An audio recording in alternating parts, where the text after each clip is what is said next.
Hey, hey, tree huggers. Welcome back. Today we have with us a very special guest that Terri is going to tell us all about. That is true. Today we have Patrick McKeown, who is an author, and I closed my mail account, so it went ding on us, and so I actually closed the bio that I was going to read on you. He's an author specializing in breathing. He's got many books for adults, for children with techniques, and that's barely scratching the surface of everything that you've done. So Patrick, why don't you tell us a little bit about yourself? Yeah, I suppose I fell into this, Terry, by accident. When I came across the importance of nose breathing and breathing light, it wasn't really on anybody's radar. Mm-hmm.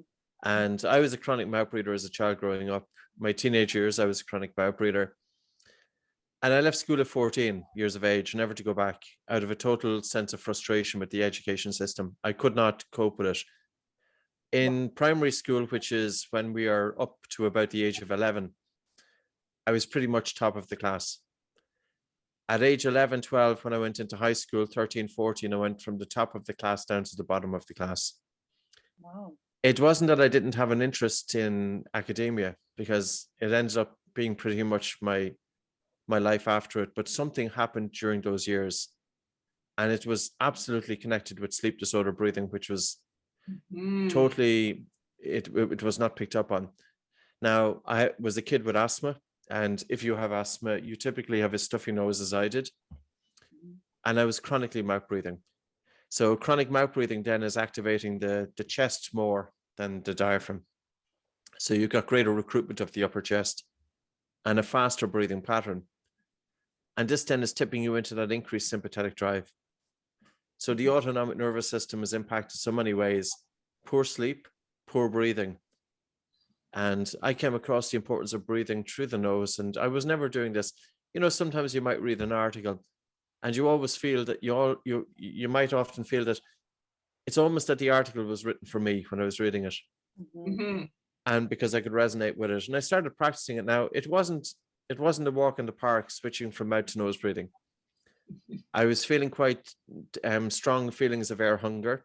Mm-hmm. I remember going for walks with my mouth closed, and I was pulling air in so hard and fast in through my nose. And this was the initial stage. And of course, I didn't have the techniques then that we do now. Sure. But that was it. Like that's pretty much changed my life. I was working in a different field. I went to university, etc. I went back to school, by the way, after 15. At 15 years of age, I went back. Wow. And I got the points then to get into this university in Dublin called Trinity College, which is quite a well-known university. And got my degree there, graduated in 1997. And then I came across breathing in 98 or thereabouts, but I was never going to work with it. It was in the early 2000s that I decided this was my work. So I retrained. Yeah, so hence I'm here. Can I interrupt just for a second? What did you notice when you said you dropped out of school and it was linked to sleep disordered breathing? What were the things that you were struggling with? Oh, I was waking up feeling very tired. Couldn't get going in the morning, but I was falling asleep in class as well. Okay. And I just felt that I couldn't focus. I couldn't concentrate. Mm-hmm. And when you're stuck in that situation then, and as a 13 and 14, you're very vulnerable as well, because emotionally or psychologically, you can be very vulnerable because you start thinking that you're stupid when you can't pick up on the basic curriculum that the teacher is telling you when other kids are able to do so. Mm-hmm. But it was just completely overlooked. And I'll give you the story. I went to a university as part of an Erasmus program. I went to Uppsala University in Sweden, and I was sleeping in these student dormitories. So long corridor, plenty of student rooms off the corridor. And the students could hear me snoring. They'd be at one end of the corridor and they would be hearing me snoring. And at one point, they even said that I was snoring and then I was stopping breathing. Oh, wow. So trying to get through your whole university degree with obstructive sleep apnea. And but of course, I'm not alone. You know, there's millions of children. None of this is new. And that's where it's at. Yeah. I think that's so important for our listeners to hear. And a lot of our families that we work with are sort of struggling to understand this concept of sleep disordered breathing and how it is impacting attention and regulation. So it's very important, and I'm glad that you were able to share that personal story with us so we can help. Oh, Terri, there's absolutely no question. I don't know how any child can get through school, honestly. But it goes further than this. If we look at a study by Karen Bonnock, she looked at 11,000 children, British children in Stratford-upon-Avon in the United Kingdom. And it was a longitudinal study. So she was following them over either 4 years or 6 years. Mm-hmm. So a large cohort of kids, she concluded that if these children have sleep disorder breathing at age 5, but if untreated, they have a 40% increased risk of special education needs by age 8. Mm-hmm. And the point that she put into this paper, you'll find it in Pediatrics, it was published in 2012. She said that the brain is developing during deep sleep in the formative years. So a young child, their brain is developing during deep sleep. But if you've got a child who's even snoring, that's not likely then to have deep sleep. And that can impact brain development. So it's not even just kind of the quality of life of the kid growing up. It's the impact on brain development that happens during childhood that can influence that individual for the rest of their life. Right. So, yeah. And I think that's what we have found as speech and OT. You know, we would have kids come to us for different things: articulation issue, posture, coordination, swallowing, and sensory regulation. Right, sensory and regulation. We'd have all these things, but we started practicing together in 2005, and we've just gotten where we've looked at one thing and then we're like, okay, what's underpinning to that? What's the foundation to that? What's the foundation to that? And, you know, so many years later now, you know, about 5 years ago, we started really focusing on breathing. We're like, okay, it's all about the breath. It's literally, we don't have that. We don't have anything. So then how are we going to get kids to breathe better? And so that's been kind of our new direction and our new passion, is having people understand that connection and how important it is. And I think we're kind of riding this wave right now of people finally understanding it. And there was a really important magazine article that came out in Parents Magazine on sleep disordered breathing. And it was really the first time we've seen what we do discussed in a magazine that was given a little, you know, elevation by the public. So it was really exciting to see that people are finally understanding it. So that's why we want to have guests like you on to talk about, you know, what you do to move forward, what we look for in our kids to make sure we're giving them the healthiest start. So. Yeah, it's I suppose there's a couple of things that have held it back a little bit. One is that the whole debate in dentistry, whether mouth breathing has caused craniofacial changes or whether the child was born with a narrow mouth and a high palate, elevated palate. But we have to ask this question. It doesn't really matter. There's been so much debate about going on, and this debate has been going on for 100 years. And there's some things that we're not going to know. We're not going to know at what age, if the child gets a stuffy nose, that it's going to have the greatest impact. How long does the child have to mouth breathe in order for it to have a detrimental effect on the child's development? How often during the day and night does the child have to have their mouth open, breathing through the mouth before it's considered mouth breathing? So there's some stuff that we don't know. But coming back to the dentistry, the orthodontic community has debated this. So is it that the child is born with a narrow mouth and a high palate, and this is causing mouth breathing? Or is it mouth breathing with low tongue posture that has influenced the shape of the jaws? It doesn't really matter, because the dentist and the orthodontist and the myofunctional therapist and the speech and language pathologist and the OT are in a position to do something about it, even from a very, very young age. Right. You know, if tongue tie was recognized.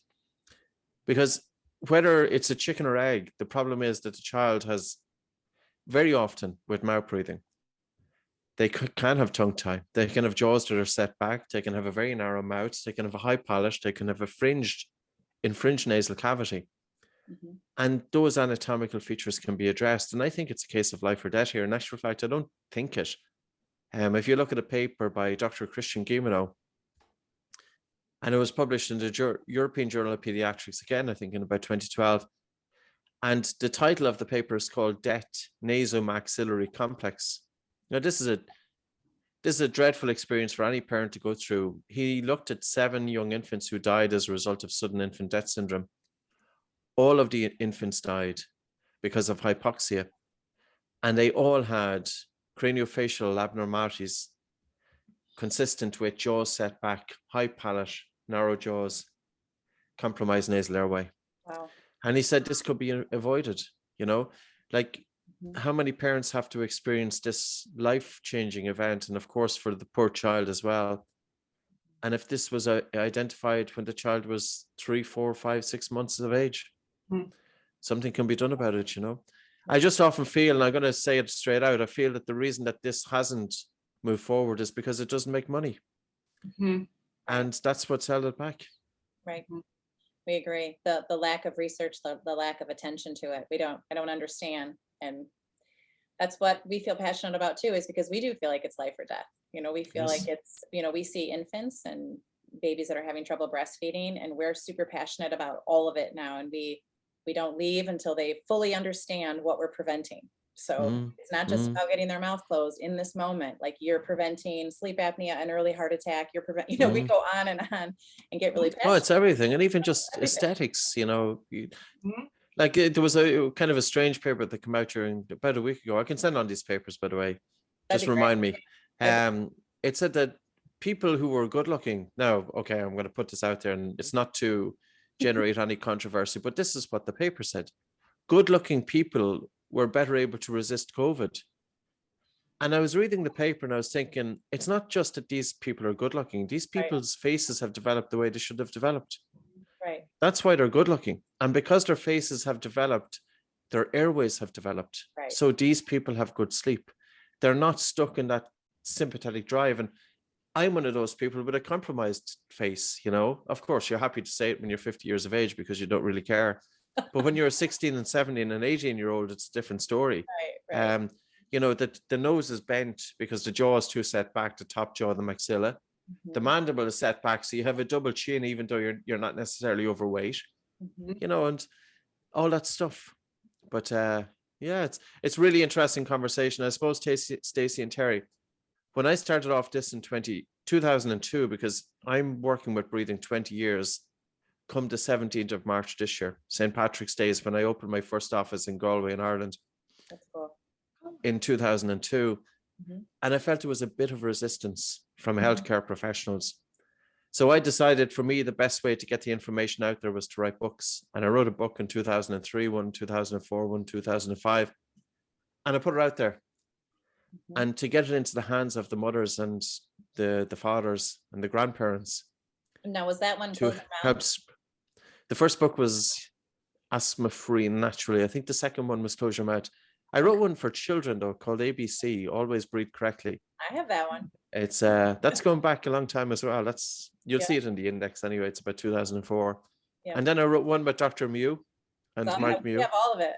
In 2010. And that was an interesting one, because I used to fly over to London and I used to sit in their clinics, and they were working with the kids, and they have 2 dental chairs in this room, and the parents are there, and I was allowed to sit in, you know, and talking to the parents. And it was really a remarkable experience, because you had 2 dentists who were so open to allowing me. I was a total stranger at the time. Now, of course, I know them 12 years, you know, a long time, but and they were so open with welcome arms to allow me to sit in and to talk with the parents and to see what was going on and to see their philosophy.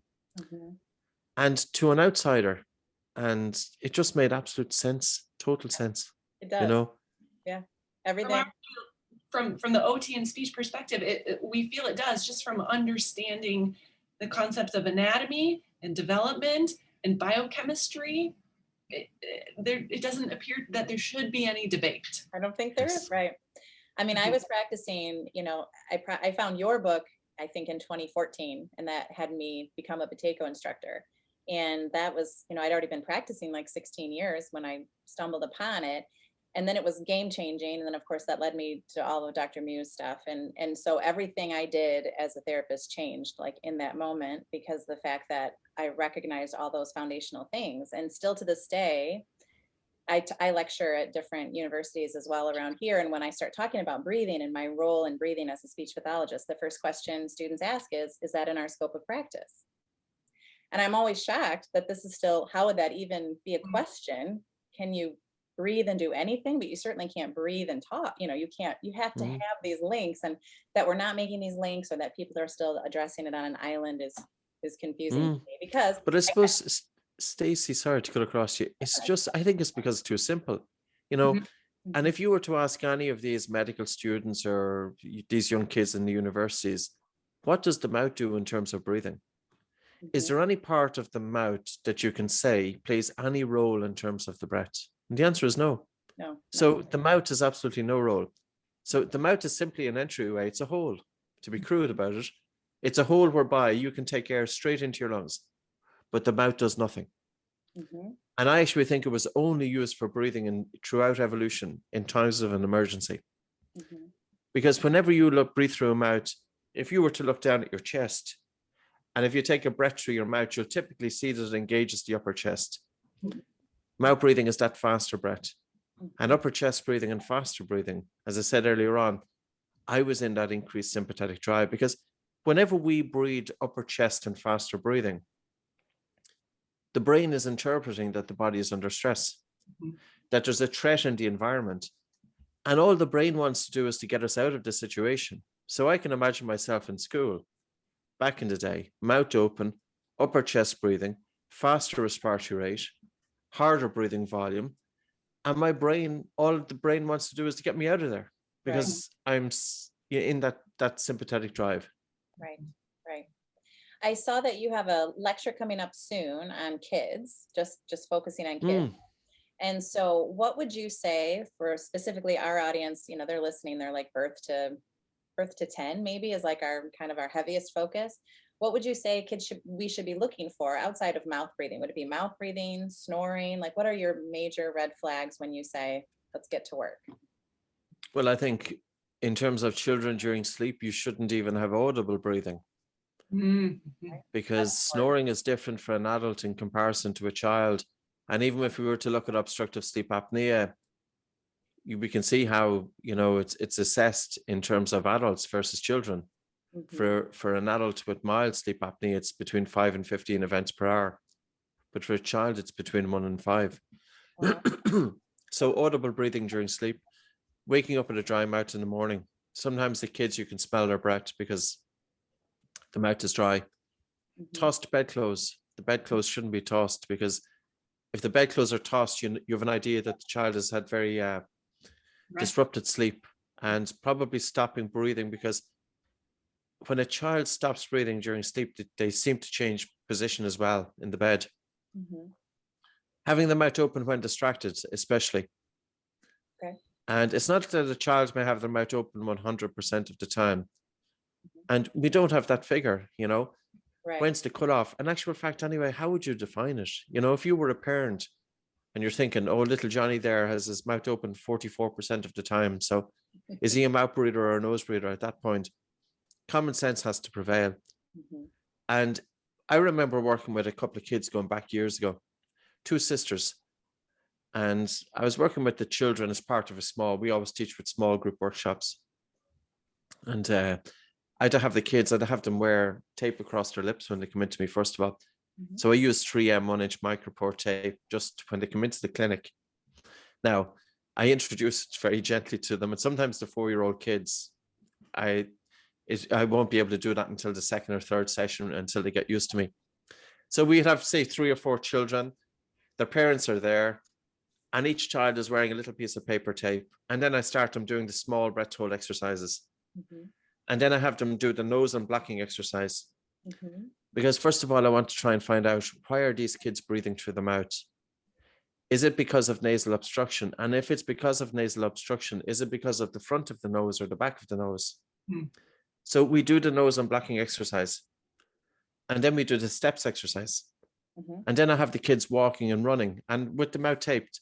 So in actual fact, when they're with me, they have their mouth closed for about 40 to 45 minutes. Yeah. I want to try and qualify, is it the tonsils that's the problem? Because then we're into a different, and that's open for discussion now as well. So with the parents, I suppose it's identifying, does the child have rhinitis? Not so, do the parents have a history of rhinitis? The Right. kids haven't picked it up off the grass. Right. Um, And also keep an eye on different triggers. So many instances I've seen children who have an allergy to airborne triggers such as cat dander. Mhm. And then you dig a little bit deeper and there's a cat in the house and you're thinking to yourself, why on earth is there a cat in the house if the child is allergic to the cat? Right. So the cat has to go. Right. And you have to kind of look at the factors that may be triggering the child. And history can tell you. So what would I look at straight away? If the child is audible breathing during sleep, if the child's bedclothes are tossed and turned, if the child has the mouth open, of course, during sleep, or if they're stopping breathing during sleep, during the day, if they have the mouth open when distracted, but also during physical exercise, do they get breathless too quick? Mm-hmm. So, for example, do they cough? Because with many children have asthma, Mm-hmm. and children with asthma, it's fairly common. Like children with asthma, it's about 10% of childhood population. Children with asthma typically don't have asthma, don't have asthma. It's very common that they have nasal obstruction as well. Mm-hmm. And if you have a stuffy nose, your sleep is more likely to be impacted. So I think it's just looking at a number of things. Yeah, but in addressing it, like one of the biggest things that we brought in, based on these two sisters anyway, this was the story I was starting off before I went off on a tangent. So I was working with the two kids and I knew they knew the exercise. I had them do it running with their mouth closed. I knew they could breathe through their nose functionally. Mm-hmm. A week later, the two kids come in. The youngest kid comes in with the mouth closed and the oldest kid comes in with the mouth open. So I go through all of the exercise again. What's the nose for? What's good breathing? Good breathing is light. Good breathing is quiet. It's silent. It's in and out through the nose. You know, and having the kids then doing all of the different breath hold exercise to help open up the nose and establish good breathing patterns. Off they go again, come back in on week 3. Young child comes in with the mouth closed. Older kid comes in with the mouth open. And here I'm, oh my God, it says, here I go again, you know. So the whole process again. And then I said, why is this? Because I knew the parent was giving the same attention to both kids. Sure. And it was just when there was two sisters, like if it was two different kids from two different families, I'd be wondering, okay, there's something else. But I said, okay, it's not enough just to treat the nose, if I use that word, or it's not enough just to help decongest the nose. We have to change the behavior. And that is really, really the key. Mm-hmm. So we started introducing taping then during the day. Now, we were at that time using 3M 1-inch micropore tape. The problem is that kids are talking, they want to drink water, they're pulling the tape off. And then we brought out our own tape, which was coming around the mouth. Mm-hmm. And we now ask every parent coming in that when the child comes in for breathing re-education, that part of that is that the child must wear the tape around their mouth during the day. Mm-hmm. For at least 30 minutes a day or even 45 minutes, because we want to get that connection between the mouth and the brain when it comes to breathing. Right. And, you know, I'm going to give you this experience. I had an operation on my own nose in 1994. Mm-hmm. Nobody told me to breathe through it afterwards. Interesting. And we have to ask the question, how many children who undergo adenoidectomy and tonsillectomy, there is a 65% relapse within 3 years unless nasal breathing is addressed. Mm-hmm. Most of these kids don't get any form of education, right, in terms of restoring nasal breathing. And if you have a child with enlarged adenoids, the reality is that this kid is likely to have had their mouth open for at least 6 months, which is mouth breathing syndrome. Right. It's not enough just to fix the nose. We have to change the behavior. And even coming back to adenoidectomy and tonsillectomy, I was kind of shocked because I know this is a practice that has been carried out for about 50 years, and it works. You know, it's the gold standard of treatment for children with obstructive sleep apnea. Remove their adenoids and tonsils. But you know, the efficacy of it was only investigated thoroughly in 2010. Mm-hmm. And it was by a paper by Buteyko, and it's published by the American Thoracic Society. It's in the journal, the American Respiratory and Critical Care Medicine. They looked at 578 children who underwent tonsillectomy and adenoidectomy. Only 27% of these kids had their sleep apnea completely cured. 73% of them continued to have sleep apnea post-surgery.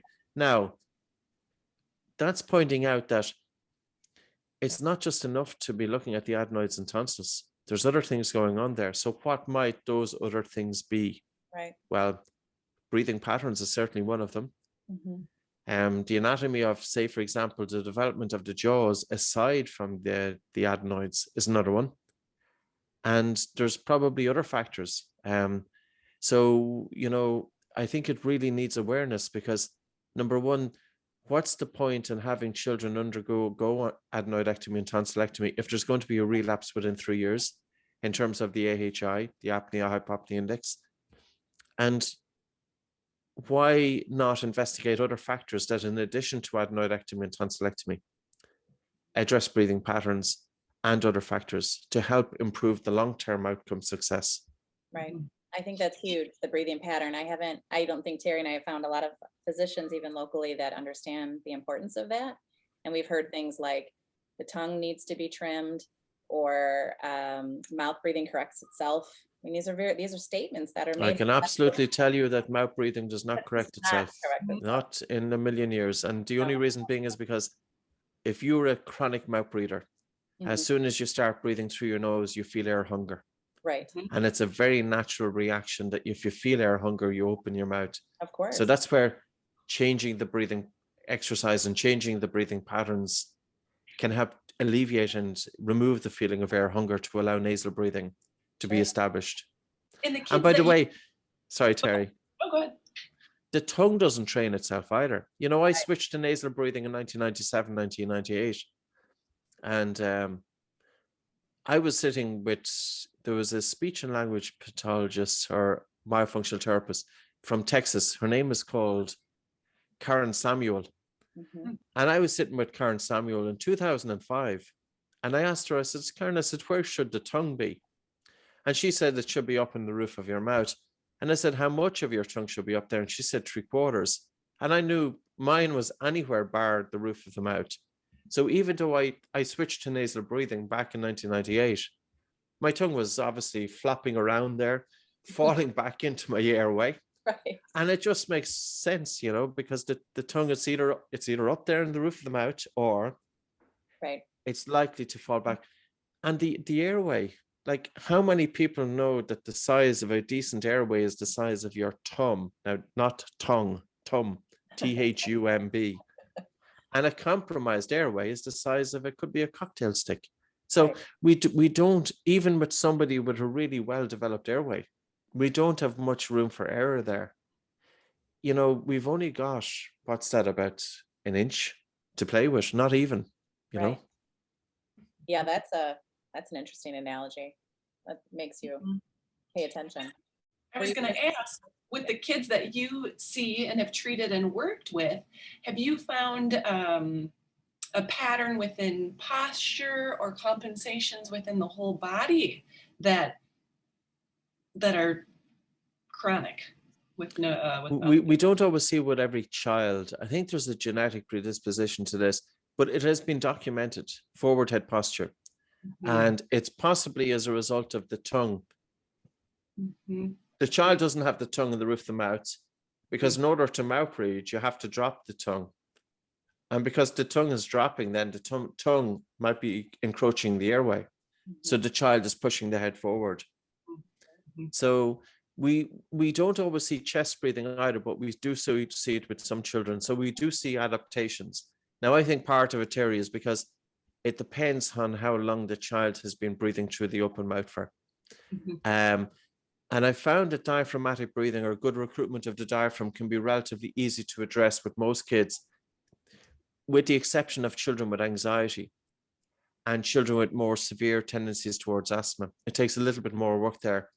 So now it's a different story going into teenage years and young adults, because by then, that child who is growing into a young adult has had many years of mouth breathing, and that's when the adaptations can take place. But it comes back to this. If the child is allowed to persistently breathe through an open mouth, sooner or later, you know, it's going to have abnormalities. It's fun in the clinic and in some of our therapy settings when we encourage our kids to have their mouth closed and the tongue on the roof of their mouth. they are able to sustain like a one leg standing balance posture better. They're able to visually track better. They're demonstrating significant improvements in head writing. And it's kind of a fun game to play with the kids to help them go, what? My tongue helps me balance, to help them understand some of the importance of that. Yeah. There's only one study on it that I've come across. They got a group of young, healthy adults and they blindfolded them and they put them on an uneven surface. Mm-hmm. And the individuals with the tongue elevated into the roof of the mouth had better balance. So there's definitely a connection there, even though it's quite understudied. There is also papers on memory and attention with nasal breathing. I suppose we have to think about this. Like if we go back to, ultimately we are animals, you know, and if you think of a deer grazing in the wild open lands, the deer is eating with its mouth, but its nose is there for sensing danger. And human beings, we've sniffing out danger. That term that hasn't come out of the tin air. Mm-hmm. So there is something connected. And also, if you were to look at the skull and the number of nerve fibers that are the communication from the nasal airway into the brain, and one paper that came out of Israel in 2019, visuospatial awareness was increased in athletes who nasal breathe. So wow. Visuospatial awareness is that the athlete they have their attention on the ball or whatever they are playing, mm-hmm. but at the same time, they're able to read the environment around them. So I think there's something definitely in it. That's cool. That's excellent. Cool. Yeah, we're going to do all those papers that you have, Patrick. That'd be amazing. Now I have a random clinical question that won't probably mean anything to anyone listening, but I've always wanted to ask because I never have a good explanation. With the nose blocking exercise, the unblocking exercise, how is it different than the recovery? What's the head nod? I think it's just a distraction. Okay, all right. Because I was like, what's the difference between a hold and a head nod? Oh, because if you move your body though, you'll hold your breath, you'll hold for longer. Okay.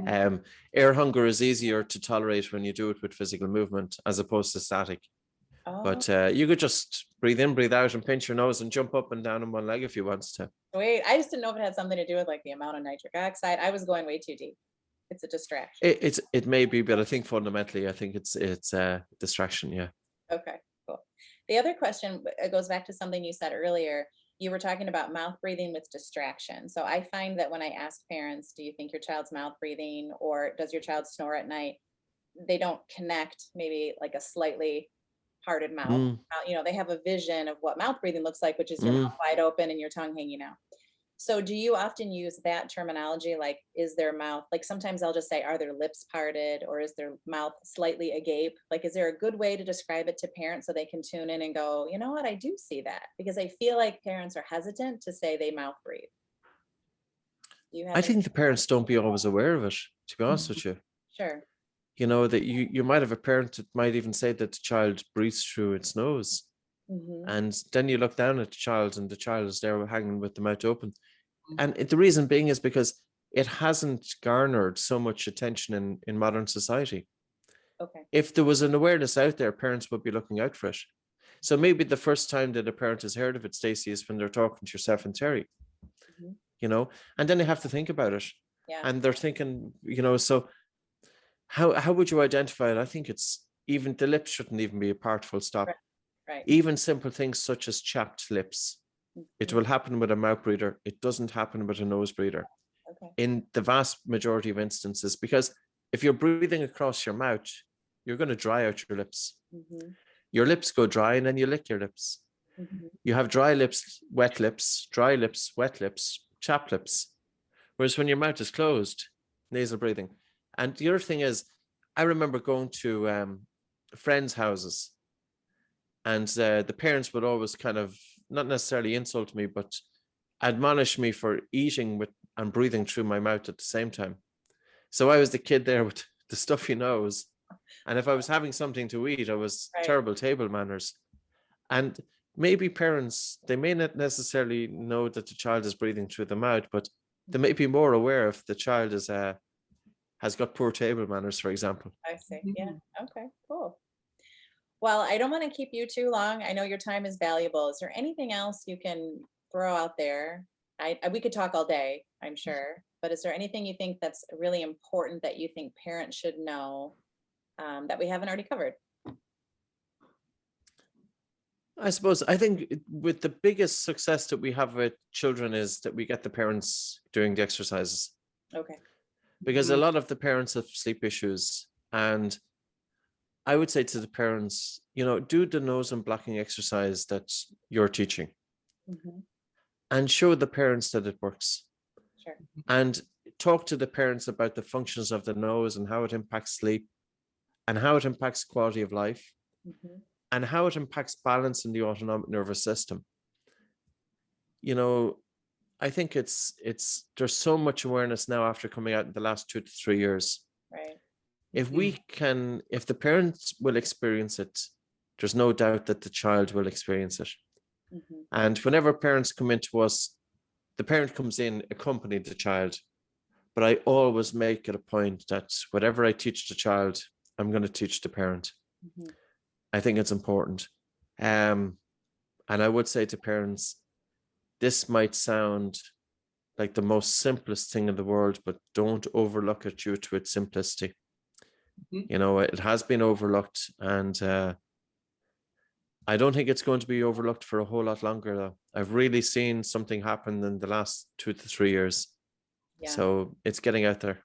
I think so. I feel a shift, and I think so too. I think it's literally the most important thing in the world. So Yes, I am absolutely. so glad you came on today, Patrick. I appreciate it. I'm looking forward to learning from you more through the training, and yeah, just thrilled to meet you. Many thanks. It's a pleasure. Thank you. Terry and Stacy, thank you very much. Thank you so much. We'll see you later. Take care.